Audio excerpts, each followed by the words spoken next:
हूं नीलम शुक्ला देवांगन और आज हम बात करेंगे बिग बॉस ओटीटी सीजन 2 की।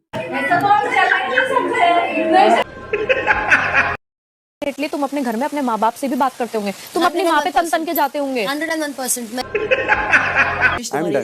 मैम फिर आप अपने आप पे ध्यान दीजिए। अच्छा? मेरे को आपको ध्यान आप देने की अपने आप पे जरूरत नहीं है। आप किचन से जा मैं सकते यही हैं, रहूंगी, बेड लगा लो फिर लाके वहाँ। दिखा।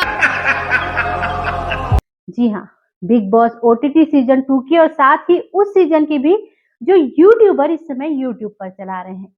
यानी कि अभी 2 बिग बॉस चल रहा है, एक बिग बॉस ओटीटी प्लेटफॉर्म पर और दूसरा बिग बॉस यूट्यूब पर।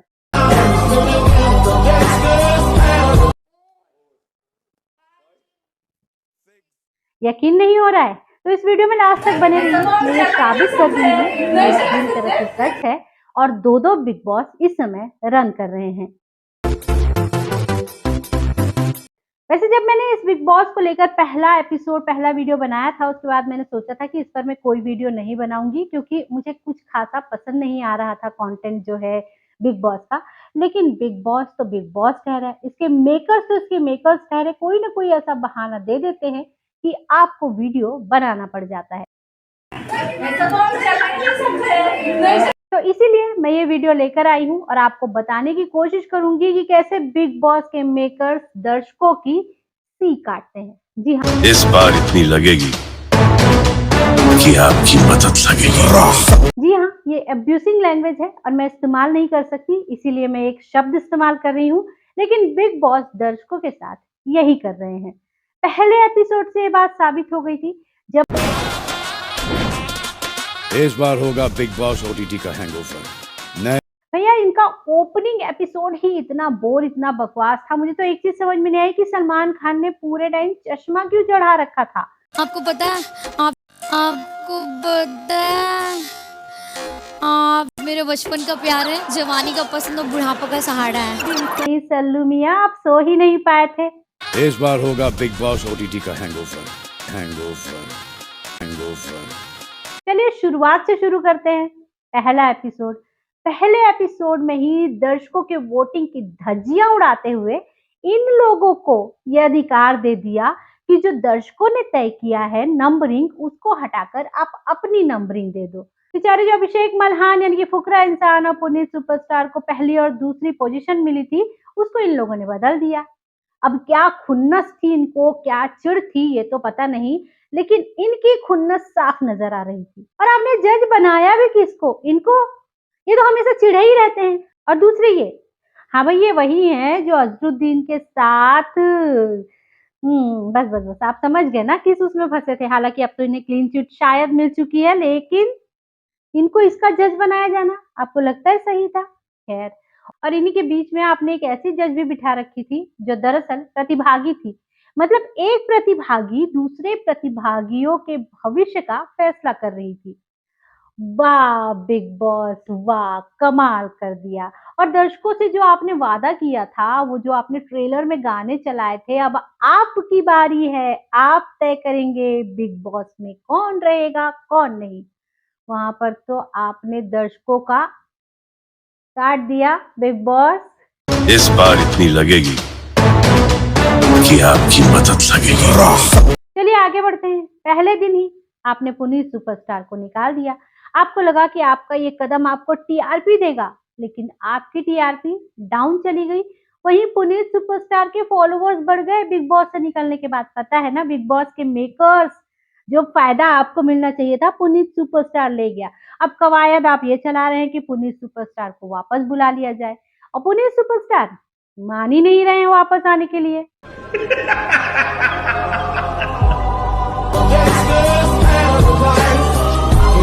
आपने ऐसे प्रतिभागी इस बार लिए हैं जिनका अपना तो कोई अस्तित्व है नहीं, अपनी पहचान वो खोजने में लगे हुए हैं। फिर चाहे वो टीवी स्टार हो, चाहे वो फिल्म स्टार हो या चाहे जो आपने सोशल मीडिया इन्फ्लुएंसर और यूट्यूबर लिए हैं। आपको लगा था कि कुछ अलग करेंगे, लेकिन ये भी तो उसी ढर्रे पर चल रहे हैं। क्या आँख है, क्या होंठ है, क्या नाक है, क्या बाल है, क्या चाल है, धमाल है। आप कुछ नहीं बोलते। साइरस सर, आप एक अच्छा सा लड़का ढूंढो ना जिसको तमीज से बात करनी आती हो, और दिल्ली के लौंडों में बिल्कुल शर्म नहीं है। और इन यूट्यूबर को सपोर्ट करने के लिए बाकी जो यूट्यूबर हैं इनके नाम पर लगातार वीडियो बनाए जा रहे हैं। अब चूंकि 5 मिलियन से ज्यादा फॉलोवर हैं अपने अभिषेक मल्हान यानी कि फुकरा इंसान के, तो वो जो लोग हैं वो इनके वीडियो को वायरल भी कर रहे हैं, इनके वीडियो को बहुत सारे व्यूज भी मिल रहे हैं। लेकिन भाई आप लोग जो इस वीडियो में दिखा रहे हैं कि फुकरा इंसान तो बहुत अच्छा है, उसको सब लोग टारगेट कर रहे हैं, फुकरा इंसान के पास बहुत पैसे हैं, अरे तुम टीवी इंडस्ट्री वालों को फुकरा इंसान खरीद लेगा। ओ भाई, कोई बिकने को तैयार होगा तब तो खरीदेगा ना। और क्या तुम उसके पैसे की बात कर रहे हो बार बार? क्या और लोगों के पास पैसे नहीं, क्या सिर्फ फुकरा इंसान के पास ही पैसे हैं?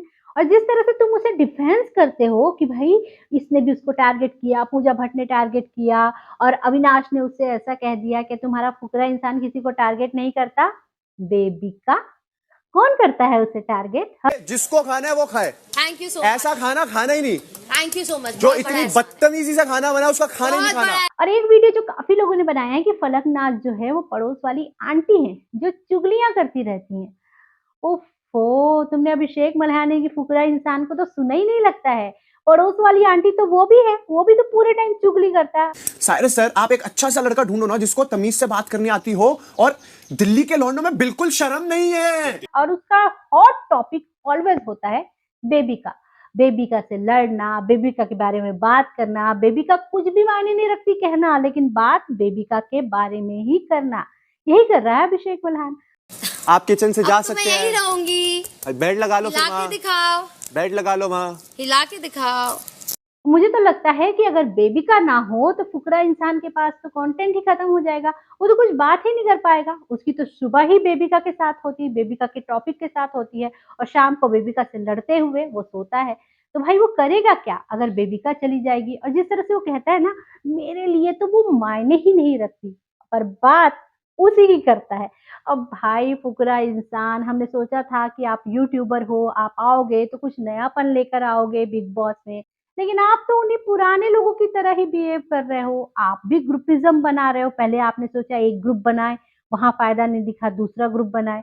और जो आप ये मनीषा रानी के साथ चिपके हुए रहते हो और आपको लगता है कि मनीषा रानी के थ्रू आपको जो है कंटेंट मिल जाएगा, तो भाई वो खुद कंटेंट के लिए तरस रही है फिलहाल, क्योंकि एक जैसी चीज कोई कितना देखेगा। और जिस तरह से वो जेड के साथ चिपकती है ना, लोगों को खुन्नस आती है। अब ये इसका सबसे बड़ा सबूत है कि लिप लॉक करने वाली एक महिला को निकाल बाहर किया है बिग बॉस ने और जनता ने। तो आप कुछ चेत जाओ मनीषा रानी, इस तरह की जो चीप हरकतें हैं ना वो टीवी पर शोभा नहीं देती। शुरू-शुरू में लोगों को थोड़ा-सा हँसी आ सकती है, लेकिन अब तो वहाँ के लोग ही आपसे बोर होने लगे हैं। तो आप सोचो दर्शक कितने बोर हो रहे होंगे। अब आते हैं आंटी फलकनाज पर। फलक की पहचान क्या है? फलक की पहचान ये है कि उसके भाई ने एक लड़की को इतना अब्यूज़ किया कि उसे सुसाइड करना पड़ गया। यही आपकी पहचान है ना फलक?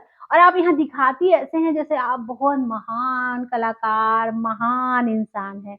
भई अपने परिवार के लिए तो हर कोई खड़ा होता है। महानता तब होती है आप दूसरे के परिवार के लिए खड़ी होती, आप उस लड़की के लिए खड़ी होती। खैर फिलॉसफी की बात नहीं करना है, फिलॉसफी वाला एपिसोड नहीं है ये, तो हम बस इतनी बात करेंगे। भाई आप आंटी हो, आपको गॉसिप वाली आंटी, बगल वाली आंटी, चुगलखोर आंटी का जो खिताब है ना घर में ही मिल चुका है, बाहर की तो बात ही छोड़ दो आप। मत छेड़ो मत छेड़ो, नहीं आज मेरा मूड अच्छा। अब बात करते हैं बेबिका की। बेबिका में बहुत सारे लोगों का जो रूह है ना वो घुसा हुआ है। कभी वो डॉली बिंद्रा हो जाती हैं, कभी वो मनोज तिवारी हो जाती हैं, कभी वो कुछ और हो जाती हैं और कभी वो रुदाली बन जाती हैं। वो ऐसे रोती हैं जैसे उन्हीं के साथ सारा अत्याचार हो रहा है। पहले तो वो सबको प्रोवोक करती फिरती हैं, सबको उँगली करती हैं। हालाँकि बिग बॉस का जो मकसद है वो यही है कि आप उँगली करो, लोग लड़ें, कंटेंट मिले, लोग देखें, झगड़ा, लड़ाई यही सब तो बिग बॉस में होता है। तो उसके लिहाज से बेबिका बिग बॉस के लिए एकदम परफेक्ट प्रतिभागी हैं। बहुत बड़ा एहसान होगा था। बस रख अपना खाना अपने पास, सारा खुद का। Captain of the house. Fuck you man. Leave. हाँ ये एफर्ट। लेकिन बेबिका आप अपना भी तो सोचिए, अपने पिता के बारे में सोचिए, ज्योतिषी हैं वो, आप भी ज्योतिषी बनना चाहती हैं और इस तरह की हरकतें करती हैं। भाई ऐसा मत करो, थोड़ा तो लिहाज रखो। वैसे आपका ये चुटीला और चुटकी लेने वाला अंदाज ना दर्शकों को शायद पसंद आ रहा है, तभी वो आपको बार-बार सेव कर रहे हैं।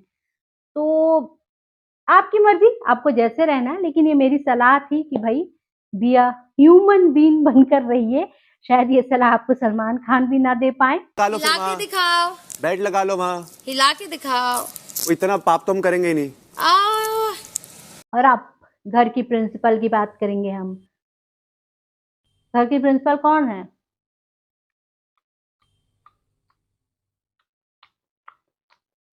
जी हाँ, यही करती रहती हूँ। घर की प्रिंसिपल पूजा भट्ट इतनी फिलॉसफी झाड़ती है भाई। परवरिश आई एम तुम्हारी डन ऐसी हुई है। मैम। फिर आप अपने आप पे ध्यान दीजिए। अच्छा। मेरे को आपको ध्यान आप देने की अपने जरूरत आप पे नहीं है। ध्यान दीजिए। बस ठीक है मैम, आप अपना अनप्रोफेशनल इतनी फिलॉसफी झाड़ती है। ओ माय गॉड पूजा जी, कितनी गलतियां की है आपने। शराबी आप, सिगरेट अभी भी आप इतना पीती कि आपको पूरे टाइम चू करते रहना पड़ता है। उसके बावजूद आप फिलॉसफी झाड़ती है। भाई 30 साल का अनुभव है मेरा, हूँ मैं जो कहूंगी वही सच होता है। And I am telling you something, take it forward for your life. मैं बस सलाह दे रही हूँ आपको, मेरा काम है बताना। जान, रिश्ते बनाने में बहुत टाइम लगता है और तोड़ने में 1 सेकंड लगता है। Be a man, be a man, be a human. मैं जो कहती हूँ वही सही है ना। We are what we do, not what we say we will do. ना पूजा जी, आप जो कहती हैं वो सही बिल्कुल भी नहीं है। आईना तोड़ने से शक्ल ठीक नहीं हो जाती। ना पूजा जी, आप जो कहती हैं वो बिल्कुल भी सही नहीं है। आप तो खुद एक्सपीरियंस ले लेके जीवन जी रही हैं। वो दर्द पहुंचाता है और आप वही दर्द जाके वापस ठोसते हैं किसी ऊपर, तो फिर आप में और उनमें क्या फर्क है मेरी जान? आपके पिता ने भी एक्सपीरियंस ले लेके जीवन जिया था। और हाँ, जो अभिषेक मल्हान और उसके जो यूट्यूबर्स कहते हैं ना, हर किसी को हीरो नहीं बनना होता। जी हाँ पूजा जी, सबको बॉलीवुड में नहीं आना है। वो क्यों आएगा बॉलीवुड में? वो ऐसे भी बहुत कमा रहा है। I can not defend the indefensible. तो आप इस तरह से खुद को महान मत दिखाइए। ये जो टीवी वाले हैं ना, यही आपको तवज्जो दे सकते हैं, क्योंकि हो सकता है आपके पप्पा या आपके चाचा या आपका कोई भाई या आपका कज़न इनको अपनी फ़िल्मों में ले ले। यही सोच कर ये आपके इर्द-गिर्द घूमते हैं, और इर्द-गिर्द ना भी घूमे तो भी ये कम से कम आपसे पंगे नहीं लेते। इसका मतलब ये नहीं है कि आप बहुत फ़ेमस हैं या आपकी बहुत चलती है। वो जो चल रही है ना, वो उस ख़ानदान की है जहाँ से आप आई हैं। और जो फ़िल्मों में इस तरह से मकड़ जाल बिछा कर बैठे हुए हैं। बेचारे जो हीरो-हीरोइन हैं उनको काम तो चाहिए ही ना, तो क्या करेंगे वो? आपकी जी हुजूरी करके शायद उनको काम मिल जाए। आईना तोड़ने से शक्ल ठीक नहीं हो जाती। अब आते हैं उस बिग बॉस पर जो यूट्यूब पर चल रहा है। अगर मैं आपको तस्वीरें दिखाना शुरू करूँ और अगर आपको मैं यूट्यूब के वीडियो दिखाना शुरू करूँ, तो आपको ये यकीन हो जाएगा कि जितने एपिसोड अभी तक ओटीटी पे नहीं दिखाए गए हैं ना, उससे ज़्यादा वीडियो इन लोगों ने बना लिए हैं। और वो भी किस बारे में? हमारे अभिषेक भैया बहुत अच्छे, हमारे फुकरा इंसान बहुत अच्छे। फुकरा इंसान ने हर किसी के साथ अच्छा व्यवहार किया है। फुकरा इंसान ये है, फुकरा इंसान वो है, सब लोग उसको टारगेट कर रहे हैं। उसको जनानी कह रहे हैं, उसको ये कह रहे हैं, उसको जनानी नहीं उसको पप्पा बोलो। अच्छा जी। अगर इतना ही यूट्यूबर फेमस होते, अगर इतना ही यूट्यूब पर दम होता तो क्यों आए थे भाई बिग बॉस में? यूट्यूब पर ही रहते। इसका कहीं न कहीं मतलब ये है ना कि यूट्यूब से ज़्यादा बेहतर बिग बॉस है, तभी उस प्लेटफ़ॉर्म का इस्तेमाल करने के लिए आपके फुकरा इंसान जी पधारे हैं। तो जब वहाँ पधारे हैं तो उस हिसाब से उनको खेलना पड़ेगा। वहाँ पर थोड़ी ना आप महान, महान, महान, महान करेंगे। और सुनिए ना, उनका नाम ले लेकर इतना वीडियो बनाने की ज़रूरत नहीं है। जितनी कमियाँ उनमें दिख रही है, दर्शकों को दिख रही है, आपके वीडियो बनाने से कुछ नहीं होना है। आपके वीडियो बनाने से बस जो उनके फॉलोअर्स हैं, वो आपकी वीडियो देखकर वाह-वाह कर लेंगे। और ये बात तो साबित हो चुकी है कि यूट्यूबर्स एक कुएँ में रहते हैं। उन्हें ज़्यादा जानकारी नहीं है, जितना वो होता है कुआँ बस उतनी ही जानकारी होती है। और इसका जीता जागता सबूत है फुकरा इंसान का ये कहना, कौन? पूजा भट्ट। अरे भाई, जीके का नॉलेज बढ़ा कर आते पूजा भट्ट, फिर भी उन्होंने कुछ फ़िल्में की है। और बतौर जीके नॉलेज वाले इंसान आपको ये पता होना चाहिए कि उन्होंने की है।